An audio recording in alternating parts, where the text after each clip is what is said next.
we're going to go diving into these request topics. We got a good bit of them to hit yet. Good. So we got one from Frankie. Frankie Hernandez. Frankie needs to come on the show sometime. Yeah. With shows like S.H.I.E.L.D., Flash, and Arrow doing okay with good writing, what comic book hero would you like to see as a live-action show, but not in a movie? Okay. That's a good question. It is a good question. And the CW, I'll give them credit. They just recently went through and just said, you know what? We're renewing all our shows. They did not cancel a single show. Because even when the shows aren't really doing that great, they have enough faith in them to keep them going. Because I'll say that some of these shows, like, I don't think Arrow was a hit right out of the gate. I think it did okay. It did okay. It wasn't like a success. But no. it wasn't gangbusters right out of the gate. Neither was Supernatural. Neither was some of the other shows on there. Flash, I don't care so much for Flash. I like Arrow more than I like Flash. Although Arrow gets a little too serious and Flash gets a little too comedic. I haven't watched Flash yet, but I think I would like that more than Arrow just because of the fact that it's more like a comic. Yeah. Because I've seen pictures, I'm like, fucking shark guy. He just like it's an actual fucking large shark. Oh yeah, they went choking real. the shit out of They went real cartoony with some of the characters. On the Which is Flash, good because that's what they look like in the comics. Sure, yeah, absolutely. I mean, if they were going to introduce that character and he was a fucking bio suit that looked like a shark, I would have been pissed. The fucking mech, you know, like the Rhino, like Paul Giamatti. It's never gonna forget it. No, it's burned in our minds. No, they fucking the biggest ball they dropped. I will say the Arrow did a fantastic job with the Deathstroke character. Yeah, it was spot. It was good. Very good, very good. As far as who I think could do a series on their own, I think you're going to want to go with a hero that skews a little more younger. Like some of like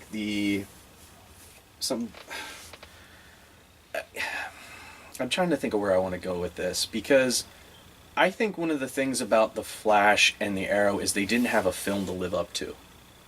Okay. I mean, there was a Flash film, but it wasn't that good, and there was a Flash show previously that wasn't good at all. Wasn't that good, but but they didn't have a movie to live up to, and I think that is the thing. You have to find a hero that has not headlined a film as of yet. I think maybe go with some of the lesser-known X-Men characters and have them do like a show like they're like a B squad. And they kind of have like a chip on their shoulder because of that. And you can have cameos from the other X-Men characters. See, I'm kind of in disagreement with you. Because one thing I hate that happens on TV is that you always feel like you get that B squad. When you want to be able to see something every week where it's like, I like this character, I love it, I want to keep going with it, like I want an A squad character. Because like, take Gotham for instance. Okay. When it started, a lot of people had mixed emotions about it. Because they changed a lot of stuff around. It's like, oh, it's pre-Batman in a modern world. That kind of got some people about it, and they're like, well, Enigma works for the cops. I don't get that. Mm-hmm. Penguin's this... Yes, he's a weird guy, but he's not like what the Penguin to me would look like. And some of the other, you know, the characters got mixed around a little bit. I've heard it's gotten better. Oh, yeah. You know, you think Gotham, you think Batman right away. Mm-hmm. And you're getting Batman as in young Bruce Wayne. He's not really going to be... I don't know if they'll ever reach a point where he is Batman the show. I think they will. But, you know, you get it... And they've teased around stuff like this, too. Because there was... Before Gotham, there was a show like... I can't remember what it was called, but it was like a female superhero that was like... It wasn't like Batwoman or anything. For some reason, I keep wanting to think it's like Birds of Prey or something. Yes. It took place in Gotham in Batman's time, but he never showed up. They referenced him, but he never appeared. Yep. So they keep, you know, you keep getting things like that where I feel it's like a dick tease. Like, you know, like, oh, you seen Batman the other day. It's like, yeah, I saw Batman. It's like, don't fucking name drop, because if you're gonna exist in his world, he should appear once or twice. Well, that's kind of like with Agents of S.H.I.E.L.D. Like Liz is like, where are the Avengers in all this? Like, all this shit's just going wrong. Where is Iron Man? Where is Captain America? Why aren't they involved in this? And they're finally bringing some superheroes around. Like, they're bringing the Inhumans into it. Yeah. Which is fine. Which is fine, yeah. But I'm like, you know, at least they're bringing somebody in. Like, the Inhumans actually held their own comic series for how many times. For some reason, when I read this, the first thing that popped in my head, which I think would work as a series, is Vendetta. V for Vendetta. The movie was okay-ish.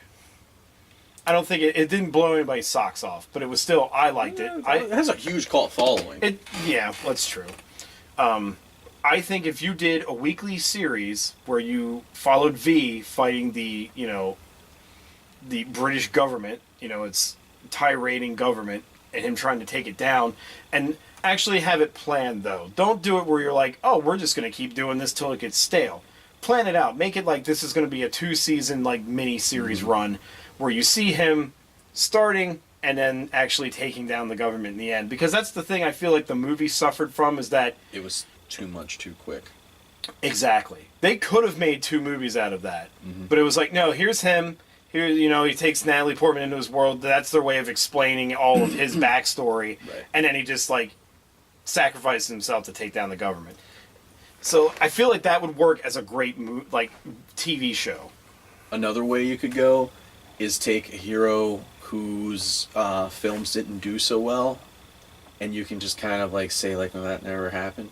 And I'm thinking of 2 right off the top of the list is Jonah Hex, and that would be a perfect TV show. And Ghost Rider. Yeah, Jonah Hex would work great because there you got a Western. Yep. Which there are none nowadays. None whatsoever. There was a few that AMC did, it was the one with the trains. Come on, Fred's gonna be mad at me for not. Hell on Wheels. Hell on Wheels. He's gonna be mad. You're not gonna get MVP in this episode. Hell on Wheels. And then they did Into the Badlands, which was kind of like a quasi Western samurai type thing. Okay. So there's been a few things where they've kind of gone along with those lines, but I just think Jonah Hex. Nobody remembers the movie, right? And I don't think Brolin wants to be associated with it whatsoever. I just think that's what you got to do. You can't pick a character who already has a really big established. I don't think you can do Green Lantern. Yeah, the movie didn't do well, but I think that character is so tainted. And this is what I thought. Back when they announced a Gambit movie, that would make a better TV show than a movie, I feel. Yeah. Because then you could do it where you don't have to have Jackman be Wolverine or anything, but you could get somebody to be a Wolverine. Every now and then he teams up with an X-Men member to go do a mission or something. So that way you're not blowing your budget completely ridiculous, but it's hey, we've got Wolverine in the show. We've got a Professor X. We've got characters that because they're doing that reverse with Flash. They have a guy who plays a good Flash, but he's not going to be in the movies. Right. So you could do that vice versa with a TV show, I feel. So I guess my final answer is Jonah Hex. Jonah Hex? Okay. That works. And I kind of feel like I want to say this just because its movie was terrible. It had a good animated run on HBO for a while. Do a Spawn show. Spawn. Yeah. Why the hell not? The technology that we have nowadays, if you make a decent practical effects suit, you can do really good CG work. It's worked in TV already. You could do a decent Spawn show. Because he fought fought a ton of shit through the comic series. You got tons of stuff to work with. They haven't touched any of it yet. No, So. you could do a whole season on him fighting the Violator alone. Before you even touch any of the other villains in the whole thing. So and I wanted to bring this up that, and this is what I like seeing when we ask about give us a request topic, then people are talking about the request topics that people are given. He said, I'm talking about a hero you would rather see every week, and blah, blah, blah. Then somebody chimed in, or would it be cool to have a really good villain series? And he replied back with a 10-part miniseries starring Brock Lesnar as Venom. And I'm just like... Okay. When you think about it, though, yeah. He looks like Brock in the comics. He does. He's got that buzz cut. Yeah. He's fucking huge. He's big, yeah. I'm like, yeah, throw him in a Venom suit? Let him really throw car doors around. That'd be great. Oh, that's good. That's good. So, okay, here we go. We kind of did this when we talked about St. Paddy's Day treats in the last episode, but how about you guys go Irish on us? Top 3 favorite beers, top 3 favorite Irish foods, and Matthew Willison, say something in an Irish accent. I know you can do one. Okay. So William, what would be your top 3 favorite beers? Top 3 favorite beers. So you're not doing an Irish accent, though. I know you should do this whole... Oh, let me take here. At least you're going with that one. What would I like to have a pint of? At least you're doing that one, Mr. Bacon, and you're not doing like the fucking Lucky Charms man where you're like, oh, you know. Oh, let's... We don't need to keep track. You know, It's gonna go like into fucking like Scottish eventually. It's Scottish, it's crap. We invented golf. We put shit in the way. Yeah, Guinness will make my list. If I'm in the mood for it. It's not something I'm going to pound, but it's something I'll have a few. Oh, I will pound it. Regret it immediately. I really enjoyed some Sad Adams. Sad Adams. Enjoy some Sad Adams from time to time. A couple different ones. Their Winter Lager's good. I think they had a pumpkin one that was pretty good. I'm glad that some of these breweries are starting to get a little farther away from the pumpkin stuff, because like they were throwing it in everything. It was like cranberry and juices. I will agree with that, but I'm getting upset that they're getting away from stuff like that and getting more into IPAs. Oh yeah. Because I'm like, yeah, I really want my beer to taste like fucking wood all the time. Every single one of them now. Like, I just how much more hops can we cram in the beer until it's just not beer anymore? Like, why don't you just give us bags of hops that we just fucking chew on? I know, that's kind of where it's getting. We might as well just eat grass. And I know some of the beer... I'm just going to call you beer snobs out there. Are like, oh, fucking IPAs are they're the greatest invention. Yeah, because I'm about to say what my favorite beer is, and there's going to be people jumping off buildings, like, to yell at me. And that's because if I'm picking up a case of beer, I'm picking up a case of Miller Lite. That's what I kind of got accustomed to. You fucking asshole. It's like when you didn't like Bowie. Yeah. The fuck you don't like Bowie. Fuck you. But if I'm going to a party and I know there's going to be drinking games, I don't want something heavy. I want something that has a little bit of a taste to it, not Coors Light. I always rock Lionhead. Oh, yeah. Pinky's out when you pop those caps off, kids. Especially when it's been sitting on the deck for 6 months. Oh, March Madness beer. That was good. Made tongue hairy. Made tongue hairy. Made your tongue get hairy. Oh, did it make your tongue hairy? Oh, it made the tongue hairy. The best thing to do is drink it warm. Drink it piss warm. Piss warm. As it's slathering down your gut, you really think about life. And what you're doing wrong.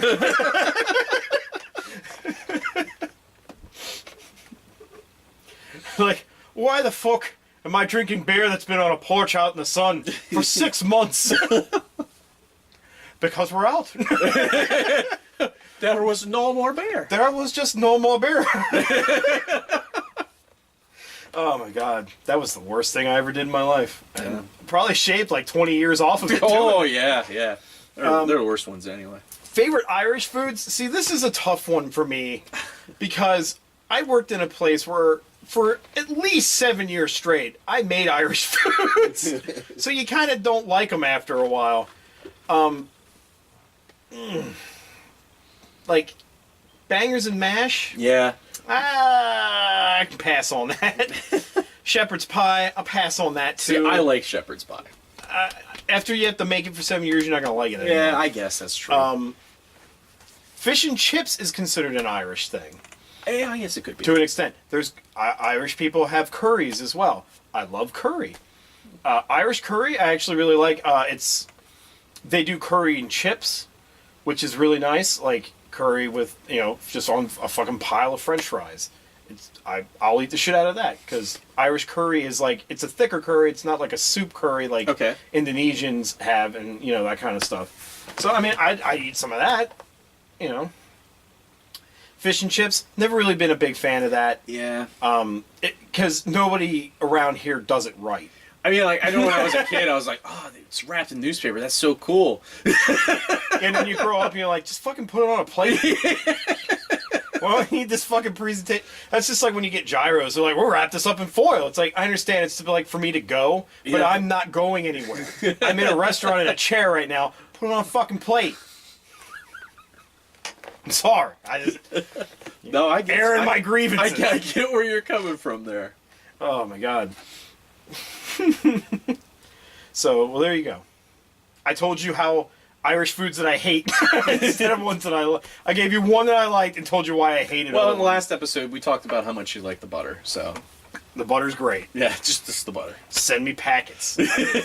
Alright, we got one more here. You may have covered this before, so forgive me if you have. In lieu of The Legend of Tarzan's recent trailer release, what other books would you like to see as movie adaptations? Or, with the right director/producer, which would you like to see done right? We have touched upon this a bit. I thought we did, yeah. But there's obviously plenty more room to come up with titles. Like I've said before, I would love to see a Divine Comedy movie done right. Because it's been done, but it's done by these art houses. You know, because it's classic literature, so that means right away, nobody who's actually like a normal thinking human being will be able to grasp, you know, the concept of what's going on here. So, like, I've seen movies that's done by art house cinemas that were like, well, we're not going to do a live action. We're going to film it where it's like paper. What are the little paper cutout guys? And we're like, you know, they have like the little brass hinge in them, so they all animate like that. And then it's just like, I'm watching it, and I'm like, I didn't get what you got out of this.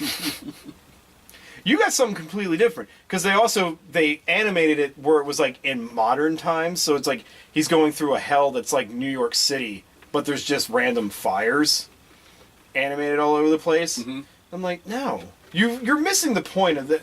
I'm like, the point of the book, it's classic because no matter what time period you read this in, you can adapt it to your own mind, you know, and that's what I know it's like artistic freedom, you know, it was that guy's vision. It's like, okay, that's great. But to me, if you're going to do classic literature and make a movie out of it, it should be done classically. I don't know. It's just me. Like, I didn't get to see the Into the Heart of the Sea movie. Right. But from the trailers, I'm looking at it, I'm like, okay, I'm buying this as in that is actually the time period that Melville wrote this fucking book in. Right. They could have done it like Whale Wars or something, and like they find the giant white sperm whale, and then like they're like, we gotta, or like, you know, we gotta save it, and then there's another boat that's like, we gotta kill it. Yeah, you could have done that, but I would like to see, like, I know these have already been made in the movies, but I would like to see the Time Machine done again. Done right. That, oh my god, that... Who puts... Is it Orlando Jones? The guy from fucking Mad TV? He was in, like, Evolution? Yeah. Who puts him in as the fucking director of all world history?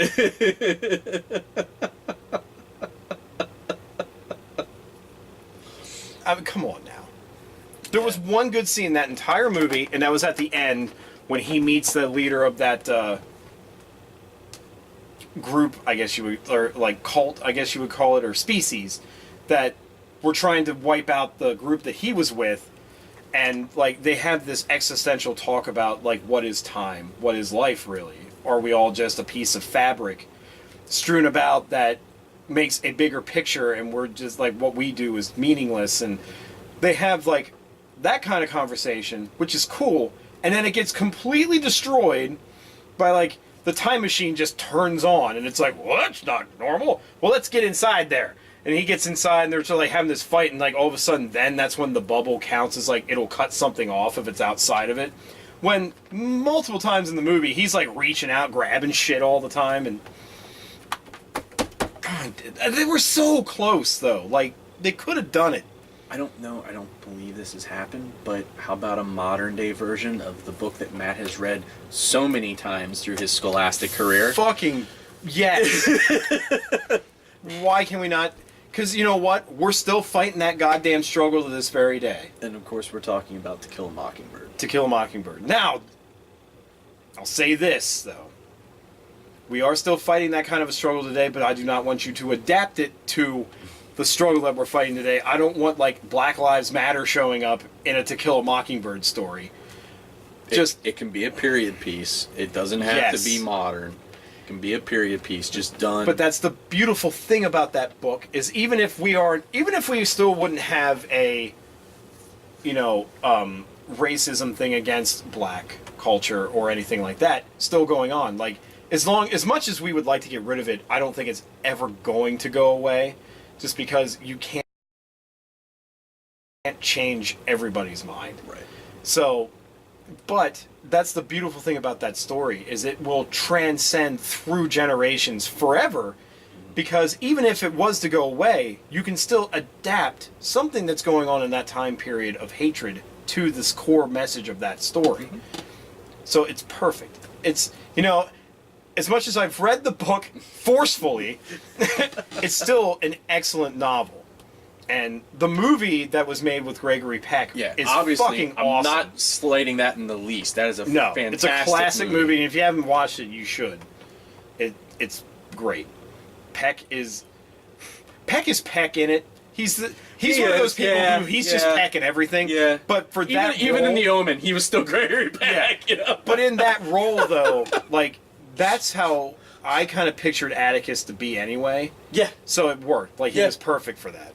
Yeah, I didn't even see the film before I read the book, and I pictured that character looking like that and sounding like that. It was perfect. And, I'm trying to think of other classical things, like good books that I would like to see in the movies. Like, I kind of want to say, like, some other Stephen King books, but I'm like, no. People, for some reason, can't figure out how to do his fucking movies right. I'm going to give The Stand a chance just because there are some good names attached to it so far. Yeah. But that doesn't mean anything. No. But I'd like to see that come out on top. Oh man, I'm trying to think. I'm really trying to think right now. Like you said, this is something that when I think on these things, I think of real classic literature. We're talking like early 1900s, late 1800s stuff that has been done, but maybe could be done again. And I'm not saying modernize it, throw a bunch of CG shit on them. I'm saying do a period piece. Yes. With our advancements. Yeah. Because there were things back then they couldn't put on screen. Cinematography is so much better now with what you can do with cameras, and there's stuff you can do without just making everything a live action cartoon. Right. But there is the double-edged sword to that, because you can think about the name of the movie escapes me now, but it was a classic back then. God damn it. It was like Zeus, and like Liam Neeson was Zeus in it, and the Kraken. Clash of the Titans. Yes. When they redid that, using our current technology, instead of using Ray Harryhausen's it was god-awful. Yeah. It's funny when you can look back and see one where they clearly, like, this is the best we can do to try and make this illusion realistic. And you're still more entertained with that one because, surprise, it's written well. Mm-hmm. And then, like, the new one, I remember watching it and I'm like, how can you drop the ball on something this bad that was already done for you? Yeah. You just needed to brush it up and make it look pretty. Yeah, I was like, oh, cool, I'd like to see Jason and the Argonauts, but I don't want CGI skeletons. No. No. You know, and I feel bad because, like, I know as soon as we're done recording, I'm going to come up with a million other fucking books that I wish we could have made into a movie, but right now it escapes me. And that's the downfall sometimes of doing this right off the bat, is that you forget shit. Like maybe like a Grapes of Wrath. I know it's been done, but it hasn't been done since like the 40s. Maybe another Mice and Men. Because the last one I remember that was done, I guess the most recent version, Randy Quaid played, god damn it, I'm really doing bad with names right now. He played basically the one that was like, oh, George, can I pet the bunnies? And I forget the name of the character now.